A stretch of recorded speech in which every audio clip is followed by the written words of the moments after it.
So you may have noticed in interacting with the world that there are objects which are neither points, squares, or stick figures. Um, we started to uh, we started to examine a few of those when we dealt with rotation, right? So things have shapes and shapes matter. Uh, but even more extreme than that, and I know this is going to bother a lot of you, there are objects in the world which don't have a shape. I know, it's weird.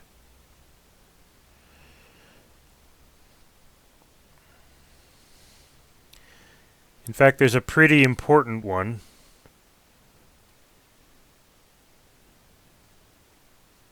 It's water.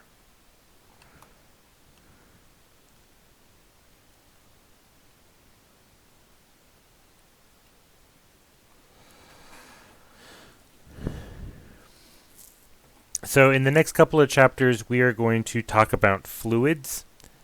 Uh, a fluid is something that an object that doesn't have a defined shape. Right? In fact, a fluid will take the shape of whatever's holding it. Um,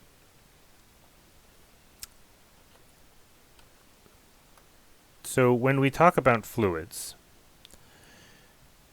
it doesn't make as much sense to talk about the mass of a fluid, right? In chemistry, you're going to be dealing with small amounts of fluid, like 50 milliliters at a time, right? Here, we're mainly going to be concerned with very large amounts of fluid, rivers, lakes, oceans. And talking about the mass of the Pacific Ocean is just it's a losing proposition.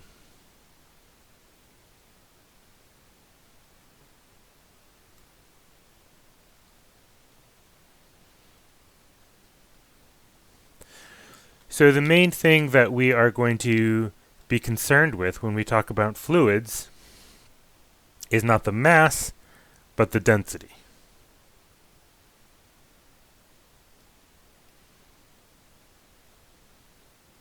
What's our definition of density? What does density mean?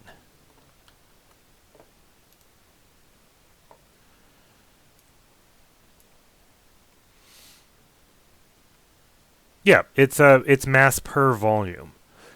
So even though the mass and the volume of a lake are maybe not really easy to pin down, the density of that lake is going to be really simple, um, because all pure water has the same density, right? And all salt water has a certain range of densities. But basically, density is what we call an intensive property.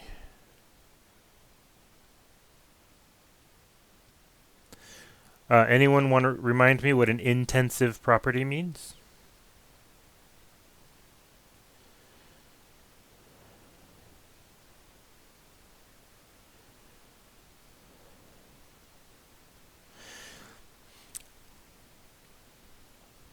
Yeah, exactly, Jasmine. It doesn't matter how much of it you have. It's material specific. Doesn't matter, like amount doesn't matter.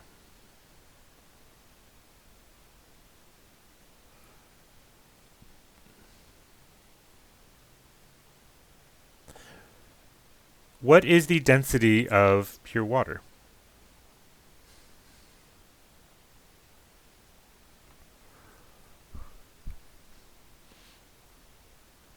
Oh, you have fallen into the chemistry trap.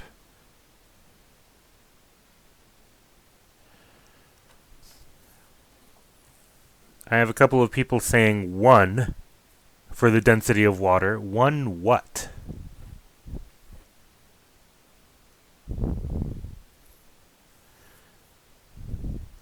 One grams per milliliter. That's right.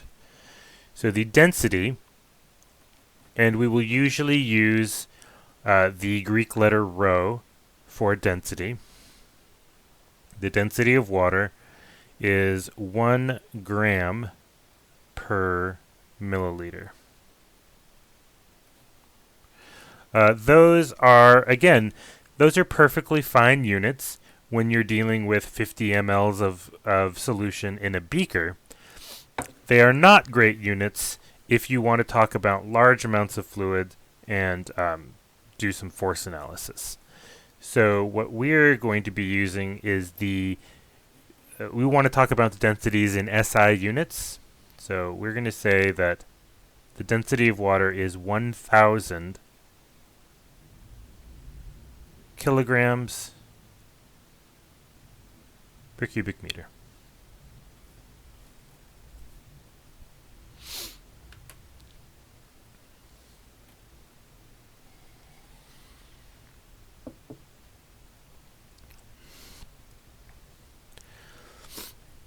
SI unit, that's right. System International, also called the metric system. Dr. Wolf, what's that word after mass? I sleep or Yep. I I cannot read it. Do people still use that meme? Is that an too old a meme? I don't know. Maybe I do not know it. It could be me.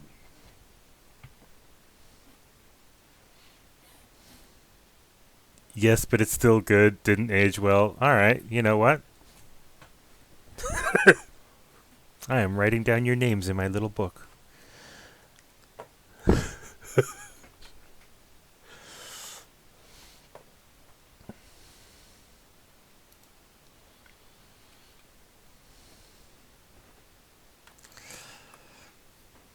Okay.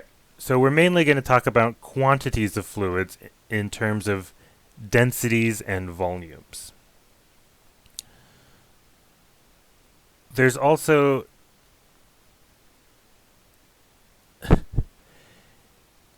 we're also generally going to talk about instead of talking about the forces on fluids directly, we're going to talk about the pressure of a fluid. Right? So pressure, someone remind me what pressure is.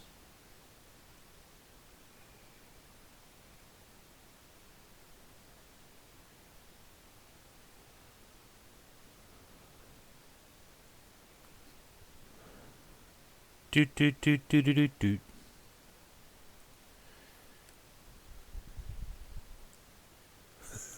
Now that song's in my head, Jess. So, thanks for that. So 1 pascal of pressure is equal to 1 newton of force spread out over 1 square meter of area. What is the typical atmospheric pressure near sea level?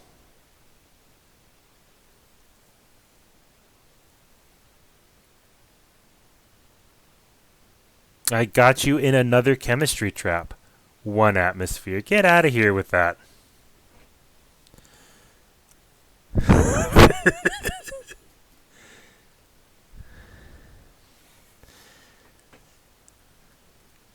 So the atmospheric pressure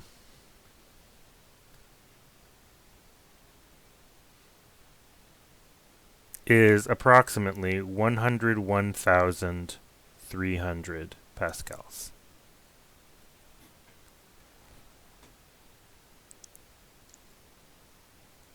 Millimeters of mercury? Are you serious? What century is it?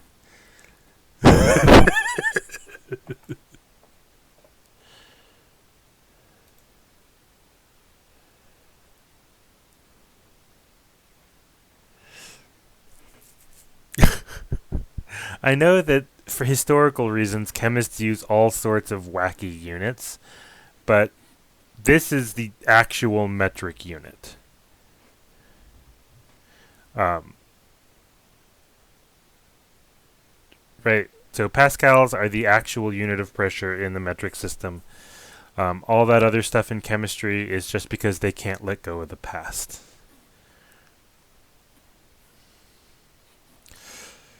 So even though we define the Pascal in terms of newtons spread out over a square meter, right? Where the idea is if we have, say, a square plate and we are applying force to it, right? It might make sense to talk about a pressure there.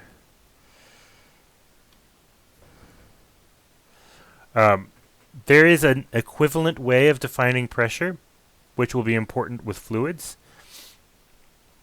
and that is 1 joule of energy spread out over 1 cubic meter of volume. So we can talk about pressure in terms of force per area, and that is correct. But it is also an energy per volume, and that is frequently a more useful perspective.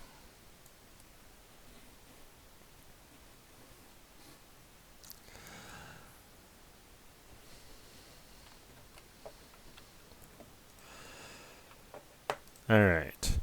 So that is that's basically 11.1, 11.2, 11.3 in the textbook.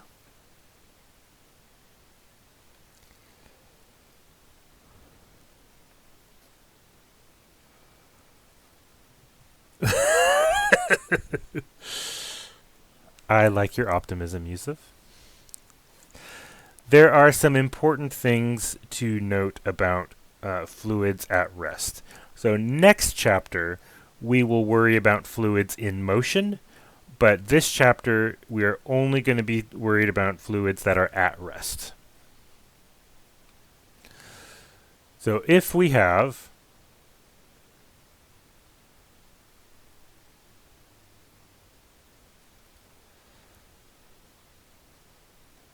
some fluid, we'll say it's water, because why not?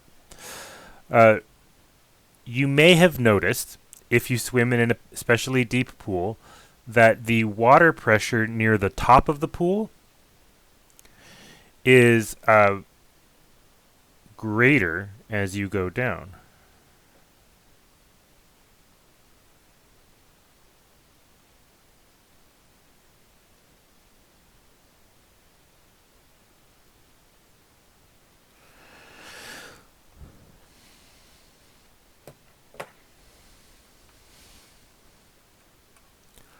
So we'd like to be a little quantitative about that. So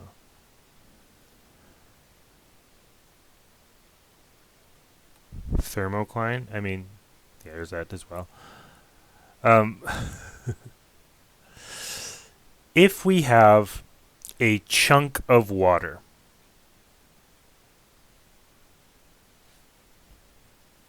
right here, how much force is the surrounding water exerting on this chunk of water? I guess we should start off. If we have a bit of water at the very top of the water, what is the pressure, or let's do a force analysis of this thing right here. What forces are being exerted on this little pink chunk of water at the top of the fluid, the top of the tank?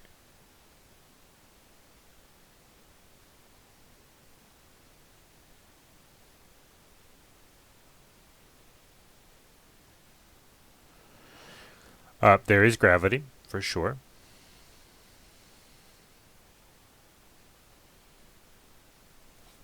What else? Air pressure. Yep.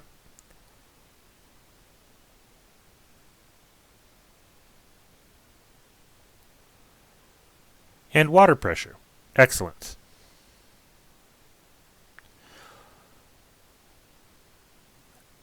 The water pressure pushing up on something is typically called buoyancy.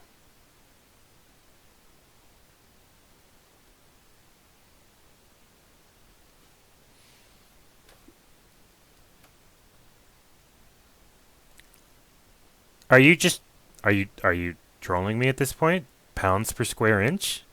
What? What? Are you just trying to think of more and more arcane units of pressure that I can that you can get a rise out of me with?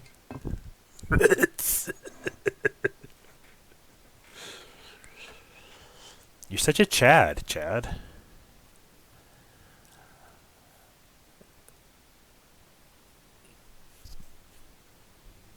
Um.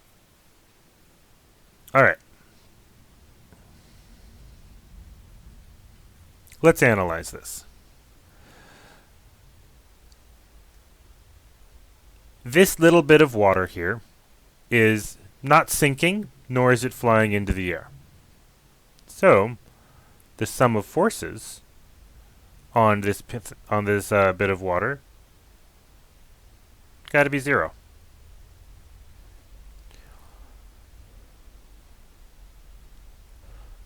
That means that the buoyant force, from the water underneath, minus its own weight, minus the air pressure,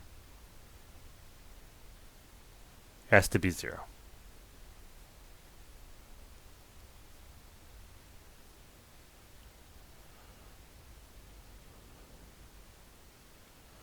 Right? That's just some Newton's second law stuff. But again, we don't typically actually, I just realized I wrote this as a pressure. We should write this as a force from the air. We'll get to yeah. So buoyancy we're going to leave alone for the moment. But the mass of the water we're talking about here is really, we could write that as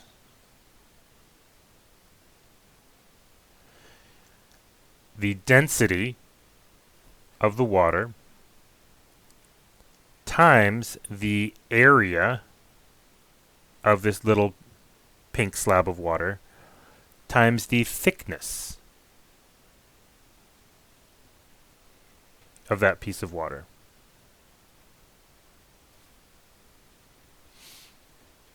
And the air pressure, or the force by the air, is also going to be the pressure of the air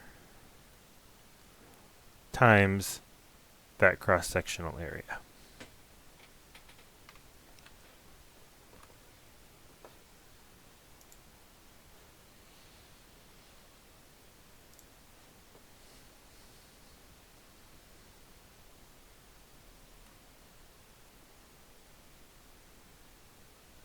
All right.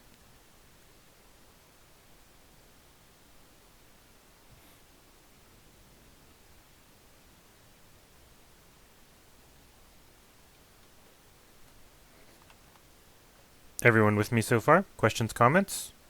Have I lost anyone converting back and forth between forces and pressures? Yes, me. I don't know what that P is. Which That's P? the pressure. Both P's. So this is a Greek letter rho for density, Hmm. and this is an uppercase P for pressure. And how did you convert the force of the air to the pressure of the air? Or is that the same thing? Yeah, so the pressure is defined as force per, force divided over area, right? So force or pressure times area gives us a force. Thank you.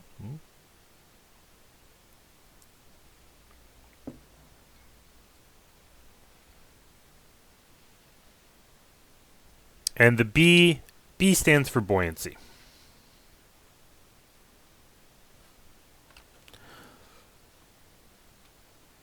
And buoyancy is only ever upward. It's never downward. That's right. So we will Okay. see in a moment that the weight of water above an object is going to be pushing down on it, but the buoyancy is always going to be upward toward the surface. It's safe to compare it to normal forces. That is exactly right. Oh, that was going to be the next thing I said. You are exactly correct. So, also, I can never spell buoyancy. Um, I have to look it up every time.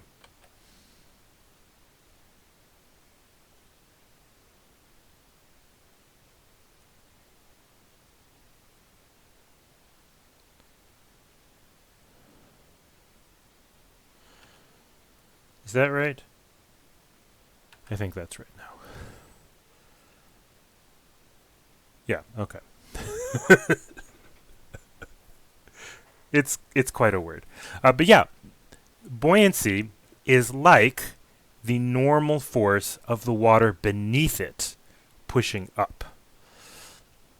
So, and that is exactly how we build up our idea of how fluids behave. We imagine that it's divided up into thin strips, and so the strip on the top gets buoyed up by the, quote unquote normal force of the water below it, because the water below it doesn't want to get pushed out of the way.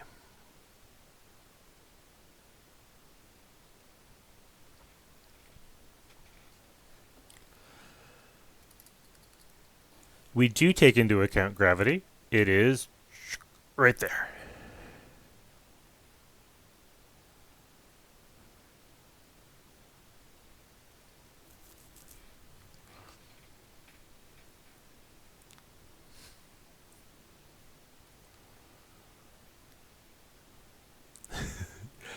All right. So this is our idea here. Just from looking at this, the buoyancy exerted by the on the top chunk of water has to be enough to support its own weight, and has to be enough to counteract the air pressure. Yeah, the that last term is just pressure times area. Yep, that's exactly right.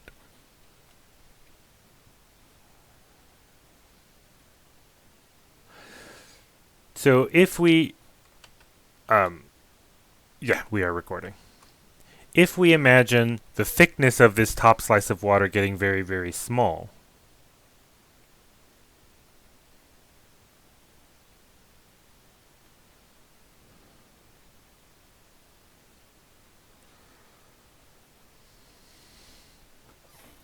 right, then we have the buoyancy per area has to be the same as the air pressure. That makes sense. If the air is pushing down with a certain amount of pressure, the water underneath it has to be pushing up with a certain amount of pressure, because if it wasn't, the water level would just sink. Right? Just like if we didn't have a normal force and you had a box resting on a surface, if there was no normal force, the box would just sink into the ground.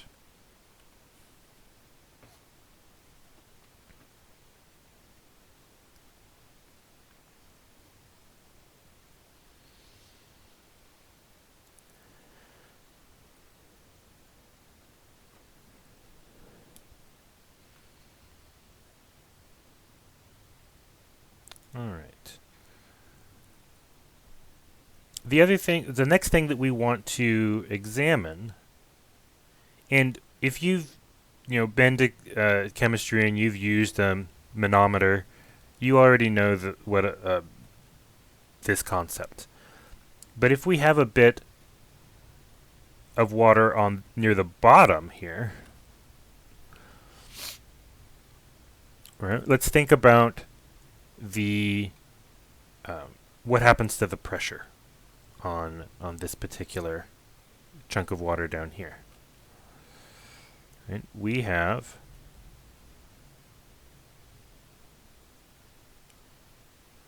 a lot of water above it. So there is going to be its own weight pushing down. There is also going to be the weight of all that water above it, which I'm going to label MC for mass of the column above it.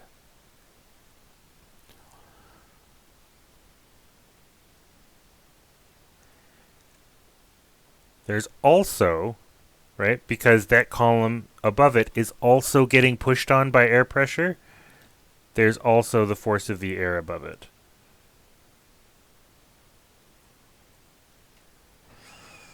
Right? And at this point, we're going to say for sure, yes, there has to be also a buoyant force pushing it back up, because this chunk of water is not sinking nor rising. So the buoyant force has to counteract all three of those. Very true. But let's take a look at what this actually does to the pressure that this chunk of water is experiencing, right? Because if we've got a force pushing down on the top and a force pushing up from the bottom, they may very well cancel out. But that chunk of water is going to get squeezed.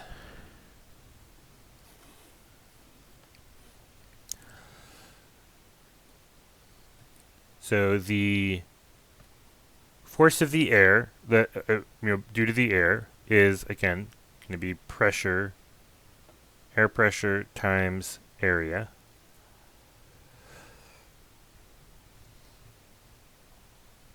Right? The amount of water above it, right?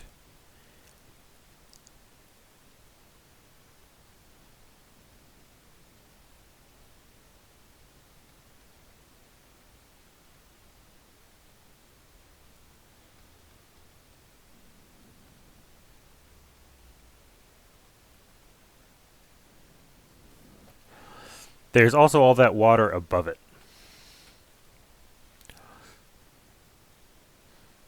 So we have the density of our water times the area times the height of this column. And that's the mass of the water in this dotted area above our green box.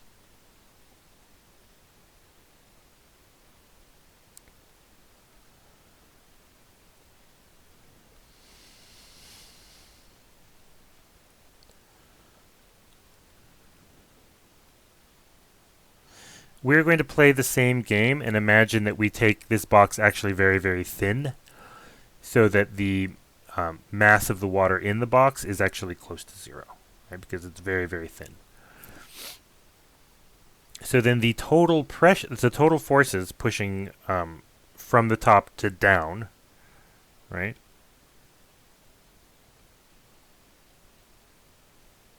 If I could spell, that would be amazing.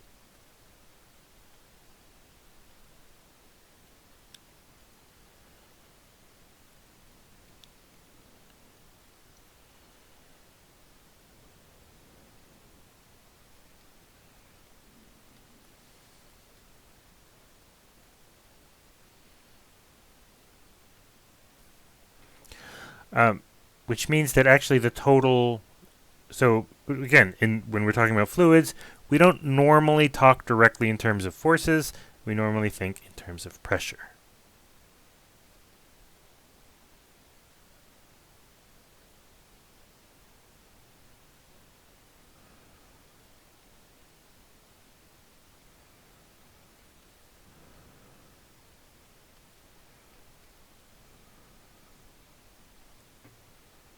Oh, and I totally forgot the G that was supposed to be in here.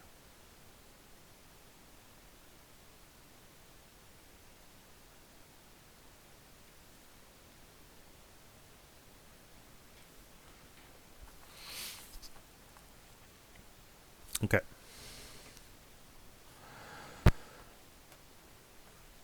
We have to do one more bit of imagining.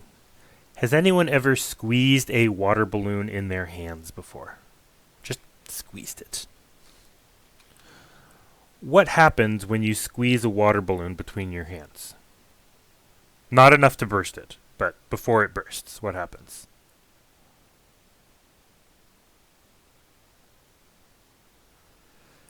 Yeah, it distorts and tries to divide. So if you're pressing, with your flat hands, and you keep pressing and pressing and pressing, that water is going to try to squish out the sides of your hands, right?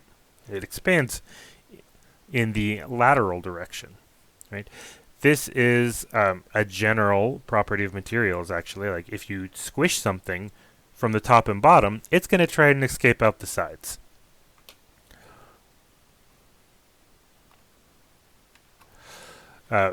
Which means there has to be some pressure coming in from the sides as well to keep all this water in the same place. And that leads us to our... So actually, I should note that this result, very important. So this is how pressure of a fluid varies with depth.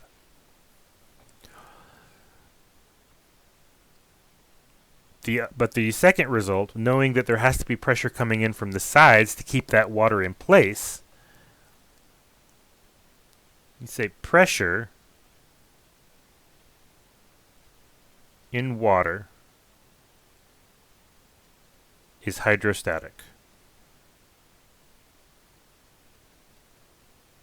That means the pressure is actually the same in every direction when we're talking about a body of water. So if the pressure in the vertical direction is, say, 300,000 pascals, there must also be pressure coming in from the left and right at 300,000 pascals.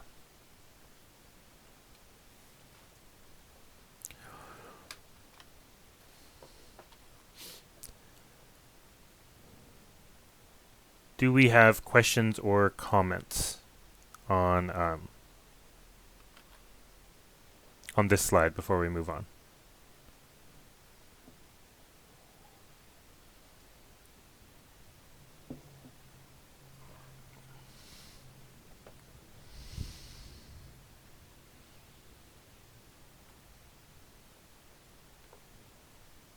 Nope. Okay.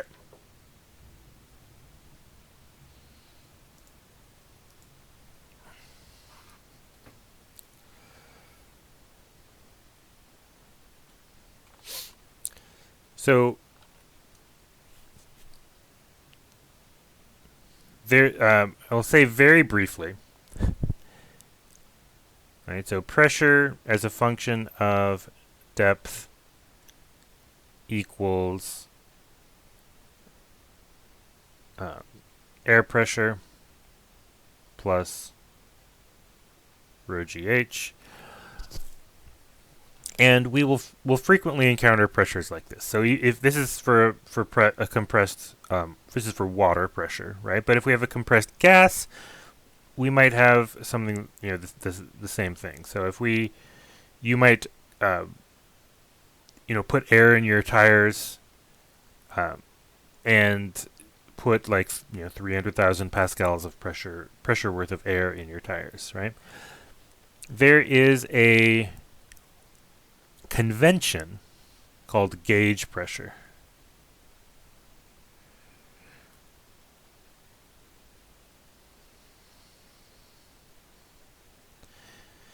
And that's because measuring pressure absolutely is actually hard.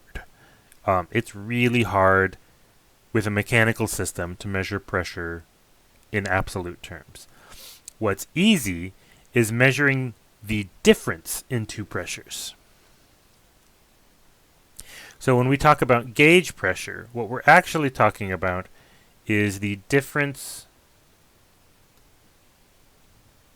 between atmospheric pressure and our system.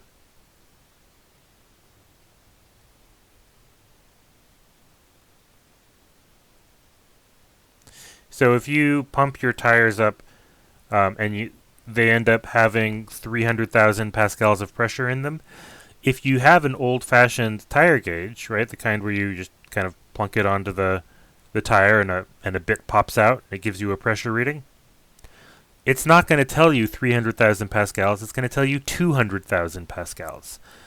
Because it's what it's actually measuring is the difference between air pressure and tire pressure, like atmospheric air pressure and air pressure in your tire. So keep that in mind when we are measuring the pressure of closed systems.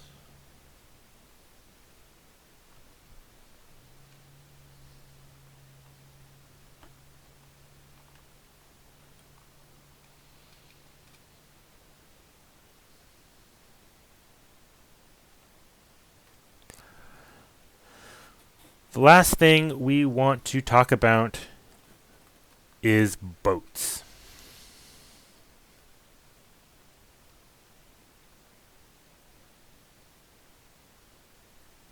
So lakes are big compared to boats. I don't think anyone will be surprised to hear that.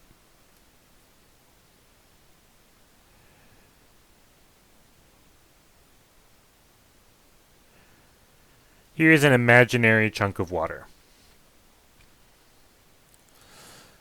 And over to the right, here is an actual chunk of water, which is the same size, which is actually the... Okay, you know what? We're just going to add pirate ships to the list of things that I cannot draw.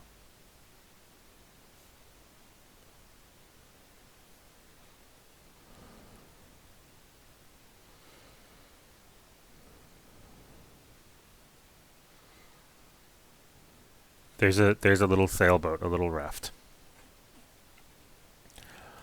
So lakes are big, but more importantly, the water doesn't actually know any, like, if we have the water down here and it's pushing up this this chunk of water, outlined in purple.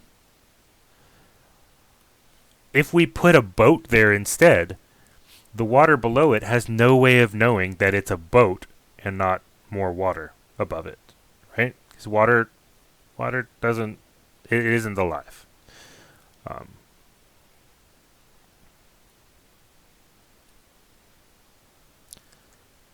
This square over here, this is my attempt at drawing a small boat.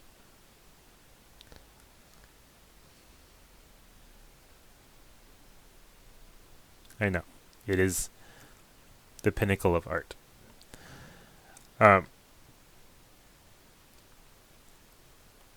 So how much force is this water down here in purple exerting on the water above it?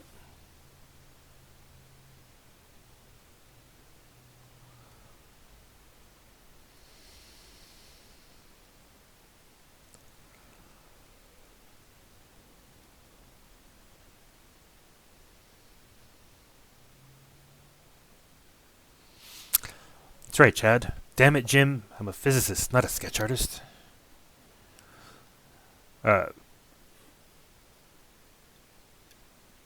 So if this chunk of water has some mass, then the amount of force being exerted upward by the water is enough to support that mass plus whatever force from the air. Right? That's what we discovered a couple slides ago.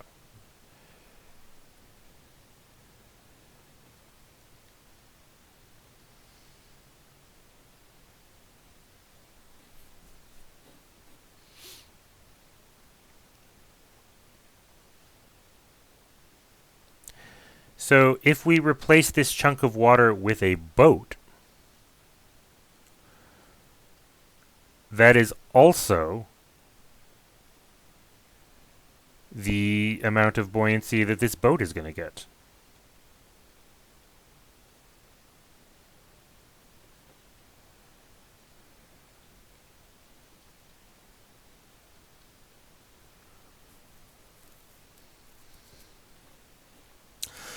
So we're going to make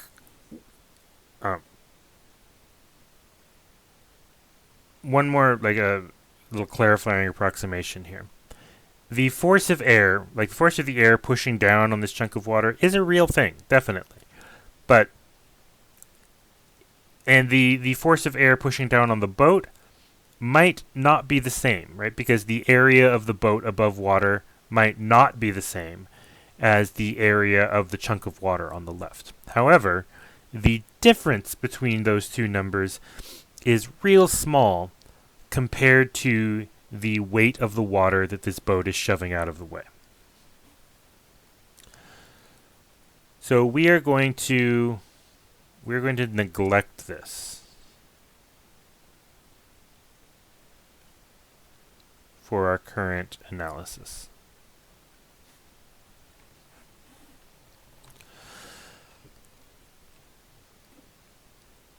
All right, so then so we don't normally talk about fluids in terms of total mass. Instead, we talk about them in terms of density and volume.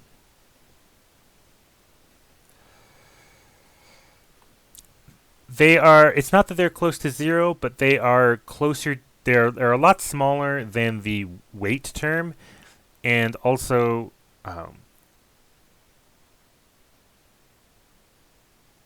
yeah, they're a lot smaller. Because, boats are big. So the weight of the boat is going to be a lot bigger than the force of the air pressure on it.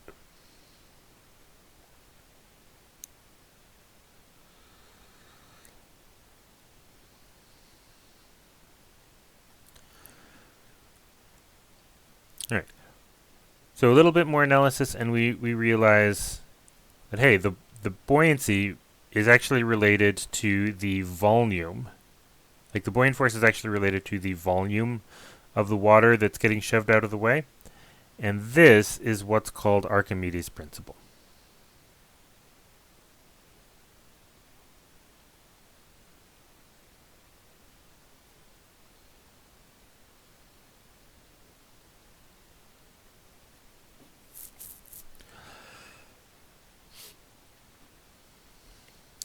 So as long as the mass of the boat times gravity is less than density of water times the velocity, or not the velocity, the volume of water times g.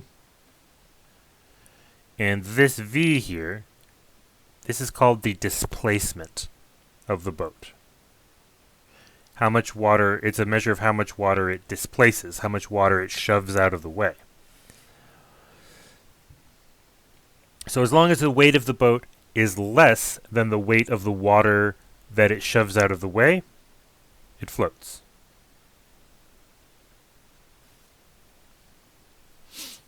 Okay.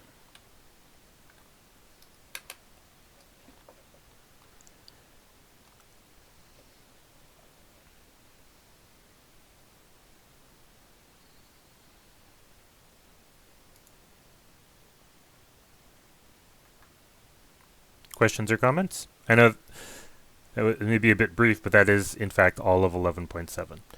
So that we managed to cover all of the main topic points from Chapter 11 in the last 45 minutes. 11.8 is interesting, but I'm not going to worry about it too much. I'm not going to test on it. And 11.9 is also interesting, but it doesn't have any new physics. It's just taking the things we've talked about, density, pressure, whatnot, and putting them in a biomedical situation.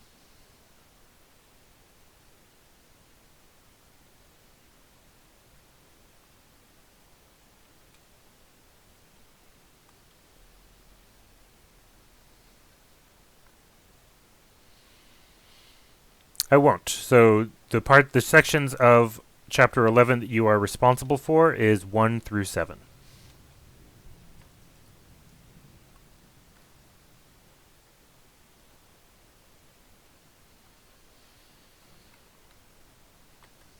I did not explicitly talk about 11.5 in the lecture today, but 11.5 is really just an application of the definition of pressure.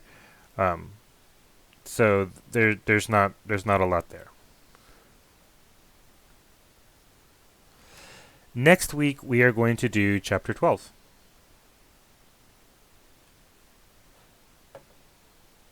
So please give Chapter 12 a read before class next week.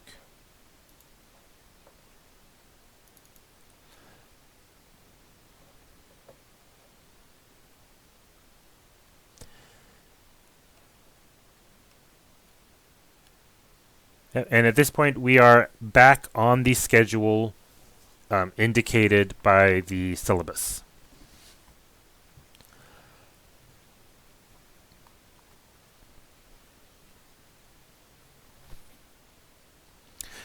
Jasmine, that's an excellent question. How many equations have been added to our toolbox?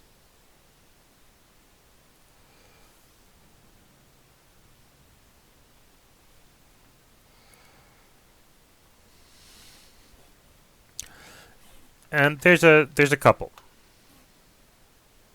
So let's review briefly.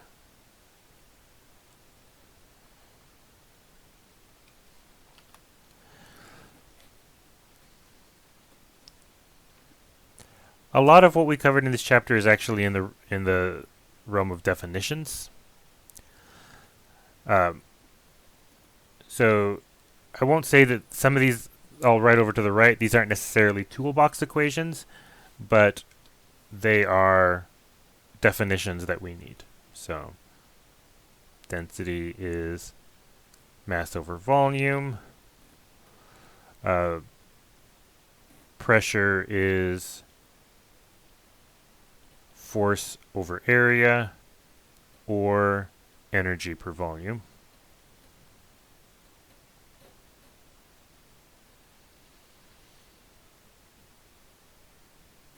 That's right, Logan. We are back. We have made up the lost time compared to the syllabus's timeline. So we are, yeah, so you can refer to the syllabus for what is going to be on the schedule for the coming weeks.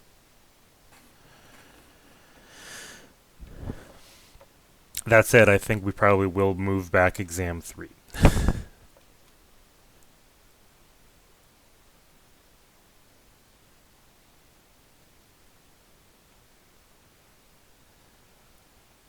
We may or may not.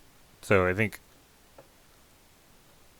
we will. We'll talk about that because I want to include chapter 14 on exam 3 now as well. Otherwise, there's just not really enough material to test on.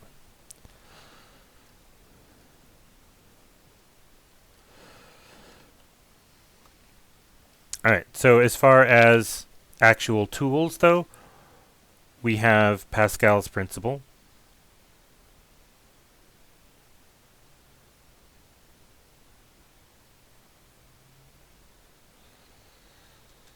Which is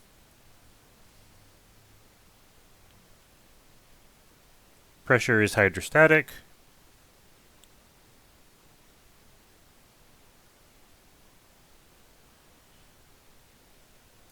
And pressure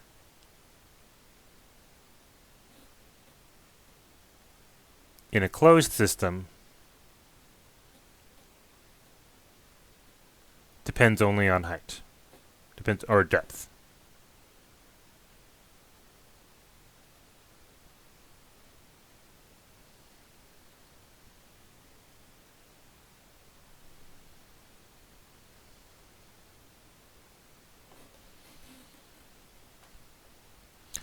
Right? So in other words, pressure equals air pressure plus rho GH. And if we have a completely closed system, then there is no air pressure.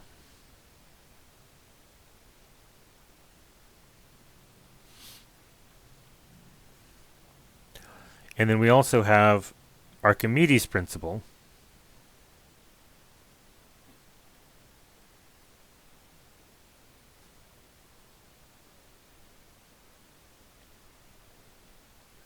which is buoyant force is equal to the weight of the fluid displaced.